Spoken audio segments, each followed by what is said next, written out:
महाराष्ट्रामधील तमाम महिला बांधवांचं, पुरुष बांधवांचं, मतदार बांधवांचं बालाजी पाटील खडगावकर साहेबांच्या वतीनं सहर्ष स्वागत. आणि आपल्याला साहेबांना आता ऐकायच्या जागेवर थांबून माझे वडीलधारी माता भगिनी, नवतरुण युवक आणि युवती आणि माझ्या सोबत असलेले सर्व पक्षाचे मान्यवर,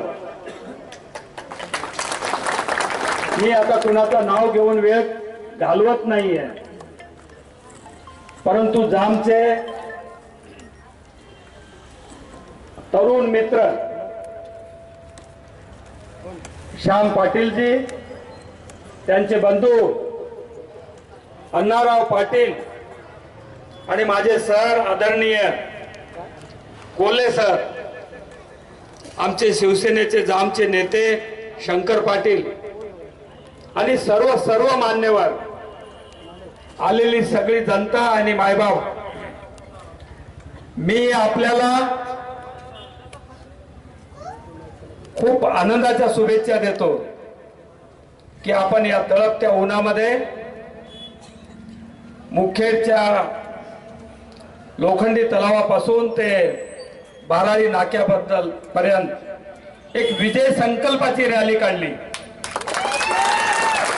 आणि 20 तारखेचं मतदान आणि 23 तारखेचं निकाल आपल्या या जनसमुदायाच्या माध्यमातून आरसा नसतानाही तुम्ही दाखवून दिलं. जनता मायबापाचं प्रेम आम्ही कधी भुलणार नाही. आपल्या सगळ्यांना आता बालाजी पाटील खडगावकर कोण आहे माहीत झालेलं आहे आणि इतरांनाही माहीत झालेलं आहे. विविध पक्षांचे गणित असतात. मलाही अपेक्षा होती, त्या आकड्या आणि त्या राजकीय खेळात मी बोलणार नाहीये. उमेदवार ठरवण्याचे अधिकार ज्याचे त्याला आहेत आणि घटनेने प्रत्येक व्यक्तीला उमेदवार होण्याचे अधिकार दिलेले आहेत. या ठिकाणी जरी काही फायनल असलं, जनता जनार्दनाच्या मतदानातूनच उमेदवार निवडणार आहे आणि ही जनता जनार्दन कुणाच्या पाठीमागे आहे इथं दिसून येते आपल्याला. या जनता जनार्दनाच्या आशीर्वादाचा मी इथं आदरपूर्वक त्यांचा आशीर्वाद स्वीकारतो. आणि गेल्या 3-4 महिन्यामध्ये आम्ही जे मेहनत घेतली, आम्ही एक विचार या मुखेड आणि कंधार विधानसभा क्षेत्रामध्ये देण्याचा प्रयत्न केला. मी ज्यांच्यासोबत काम केलं, माझं जे बालपण या ठिकाणी मी घालवलं, इथल्या मातीनं मला घडवलं. मी जगाच्या पातळीवर 15 देशामध्ये फिरलो. मनुष्याचा जो विकास झालेला आहे तो आपल्या भागाचा झाला नाही, खंत माझ्यामध्ये आहे.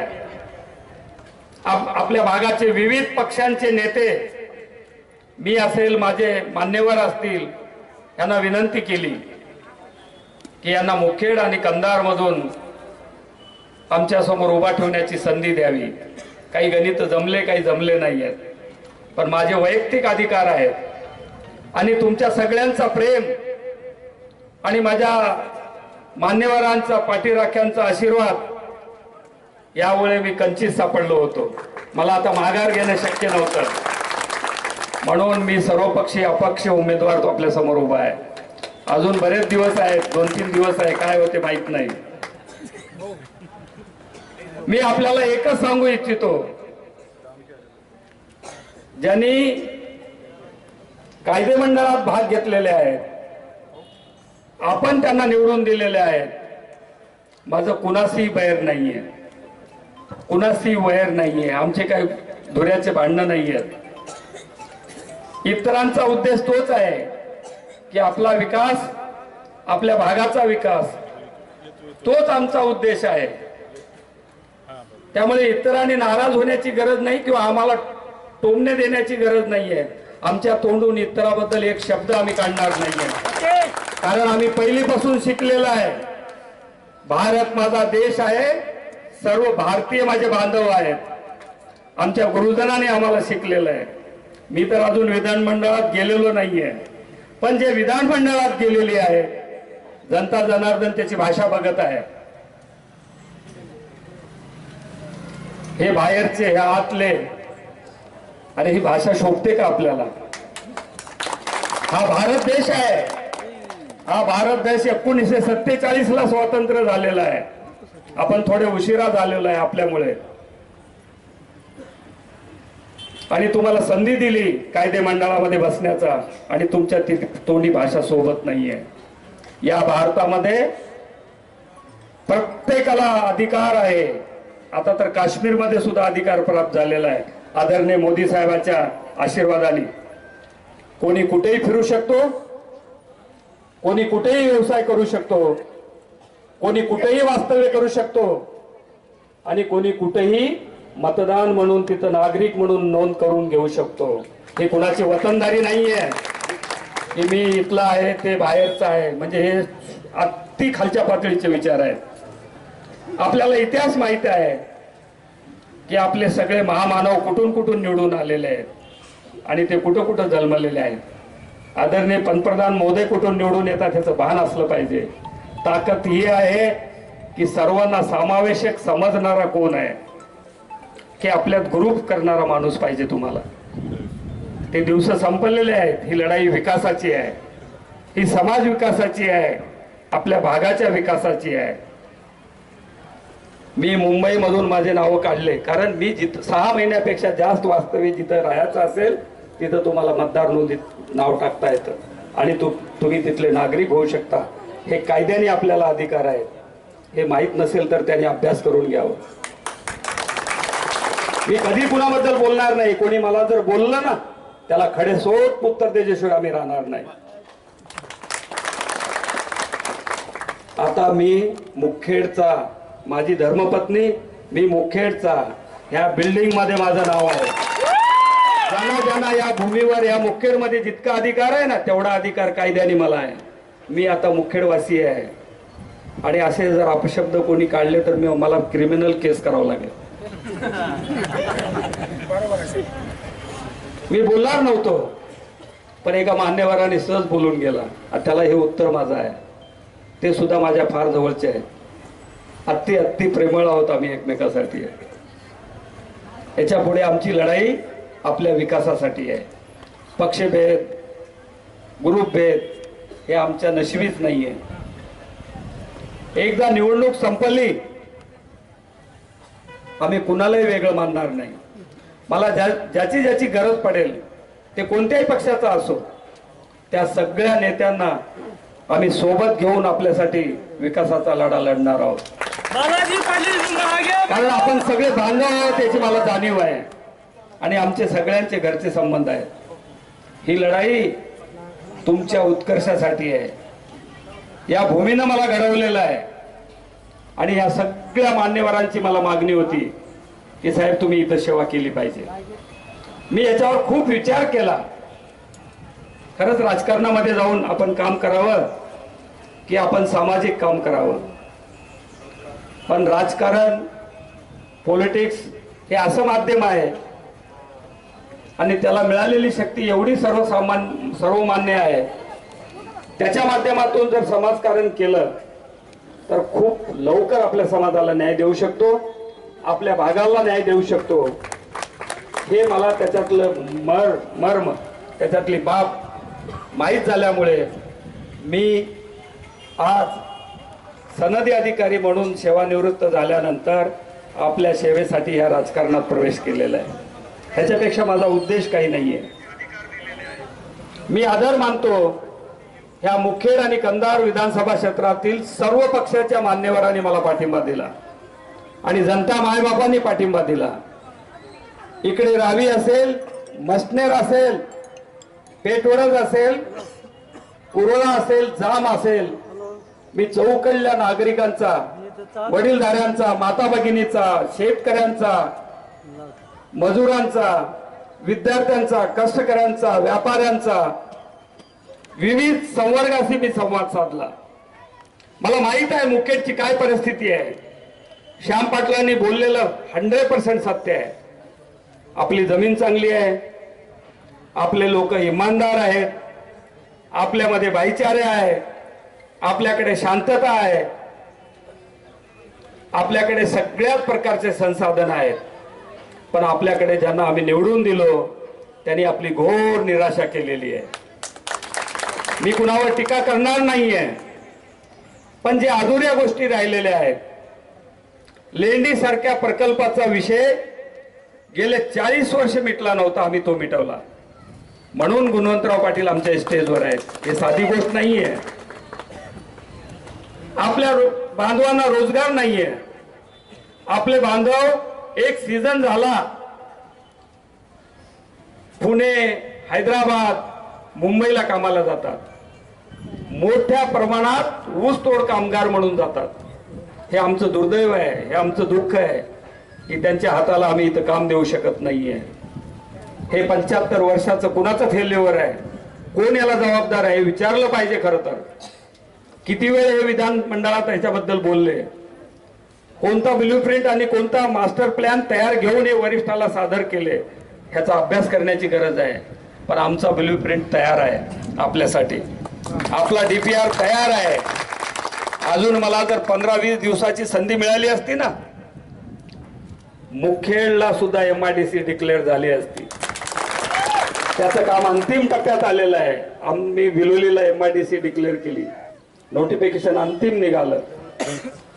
तुमच्या आशीर्वादाने हे काम 23 तारखेच्या रिझल्ट नंतर होऊन अशीच जाहीर सभा घेऊन आणि तिथं वरिष्ठांचे मान्यवर बोलवून त्याच्या हाताने आम्ही MIDCची जाहीर घोषणा केल्याशिवाय स्वस्थ राहणार नाही. कारण आपल्या बांधवांना जास्तीत जास्त रोजगार आपल्याच भागात कसा निर्माण होईल आमचा उद्देश आहे. त्याचा एक साधा उदाहरण म्हणून मी आपल्याला सांगतो. आदरणीय घाटे साहेब मंत्री असताना त्यांनी सूतगिरणी मंजूर केली, पण मराठवाडा किती उपेक्षित हो. किती वर्ष झालं ते सूतगिरणी चालू होत नाही. आम्ही बिडा उचलला, ते कुणाही पक्षाचे असतील. आदरणीय अविनाशजी माझे मित्र आहेत. येणाऱ्या काळात ती सूतगिरणी लवकरात लवकर चालू राहील. या ठिकाणी माझे मित्र आहेत नारायणजी गायकवाड, मातंग समाजाचा एक सामान्य कार्यकर्ता शिवसेनेमध्ये आला. आदरणीय शिवसेनेचे ज्येष्ठ शंकर पाटील लुटे आले. त्या दोघांनी मला विनंती केली, साहेब आमचा 15 वर्षापासून सचिनजी आयर साहेब मंत्री असतील, आमदार असतील राष्ट्रवादीचे, तेव्हापासून आदरणीय उपमुख्यमंत्री अजितदादा पवार साहेबांकडे आम्ही हा प्रस्ताव मागणी केला आणि पेटवडज मधली आमची सूतगिरणीचा प्रस्ताव शासन दरबारी पडून आहे, अद्याप मंजूर नाही झाला. म्हणलं हे तर चांगली बाब आहे, प्रस्ताव आहे. मी खात्री केली. आदरणीय सचिव महोदयाची खात्री केली. मी आदरणीय मुख्यमंत्री महोदय एकनाथरावजी शिंदे, दोन्ही उपमुख्यमंत्री महोदय आदरणीय देवेंद्रजी फडणवीस सर, आदरणीय अजितदादा पवार सर यांना हात जोडून विनंती केली, सर मला आता समाजकारणापेक्षा राजकारण करायचं आहे. माझ्या गरिबांचे आसू पुसवायचे आहेत. मला गरिबांना रोजगार निर्माण करून द्यायचा आहे. आमच्या भागाचा एक सूतगिरणीचा प्रस्ताव गेले 15 वर्ष इथं प्रलंबित आहे. माझे संबंध आहे. मी त्या लेवलला काम केलेलं आहे. आता काही लपून नाहीये. त्या सगळ्यांचे मला आशीर्वाद आहेत. आपल्याला जाहीररित्या सांगतो, आदरणीय अजितदादा पवार साहेबांनी ती फाईल मागून घेतली. खतगावकर साहेब म्हणे तुमच्या भागाला मी सूतगिरणी दिली. आदरणीय फडणवीस सराकडे ती फाईल गेली. आदरणीय उपमुख्यमंत्री फडणवीस सर ज्यावेळेस मुख्यमंत्री होते, मी 5 वर्ष कमिशनर होतो. त्यांचे सुद्धा आशीर्वाद माझ्या पाठीशी आहेत. त्यांना हीच विनंती केली, त्यांनी ते अप्रूव्हल केलं. सर्व मुख्यमंत्री तर तुम्हाला माहिती आहे आमचं त्यांचे नाते. आणि मी इथं होतो, गायकवाडच्या डोळ्यात पाणी येत होतं. शेवटची कॅबिनेटची वेळ होती. शंकर पाटील सुद्धा परेशान होते. या दोघांना मी मुंबईला पाठवलं. या दोघांना वर्षावर घेतलं. मी इथून मला जे बोलायचं ते आदरणीय मुख्यमंत्र्यांना बोलवलं. हे फक्त पुढे जाऊन उभा राहिले. ते म्हणे खतगावकरांचा मला निरोप मिळालाय. आणि दुसऱ्या दिवशी कॅबिनेटमध्ये एका सामान्य मातंग समाजाच्या कार्यकर्त्याला या राज्याने सूतगिरणी मंजूर केली. हे संघटनाची ताकद आहे. मुद्दाम सांगतो मी, भल्याला हे शक्य नाही. मित्रो, सच्चाई पाहिजे, प्रामाणिकपणा पाहिजे आणि जनतेसाठी तळमळ पाहिजे. देव आपल्याला आशीर्वाद देतो आणि ह्या तिन्ही देवाला मी नमन करतो की त्यांनी आमच्या मुखेडला आणि कंधारला सूतगिरणी दिली. 400, 500, 700 लोक तिथं कामाला लागतील.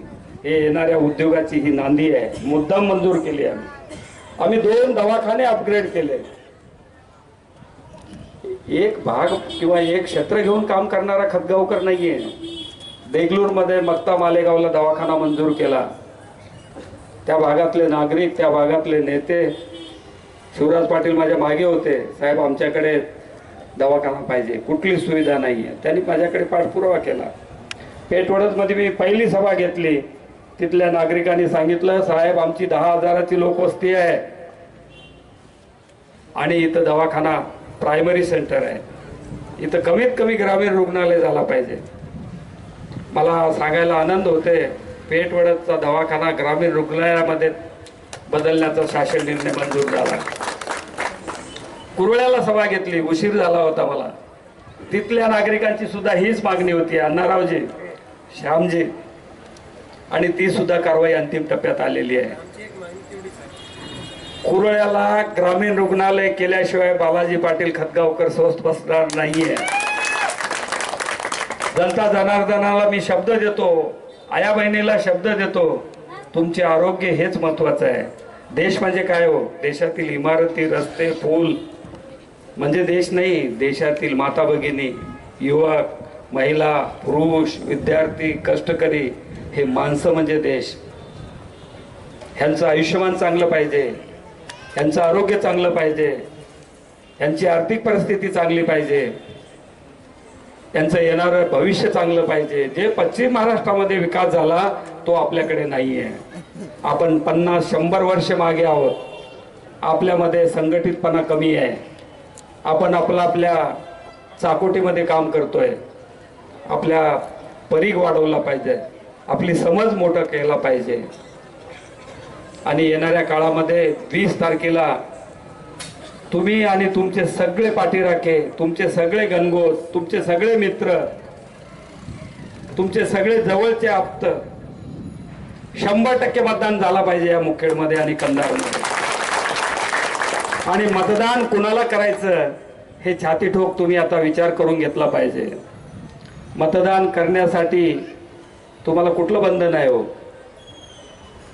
पूर्वी राजा आईच्या कुशीत जन्मायचा, वंश परंपरेने राजा व्हायचा.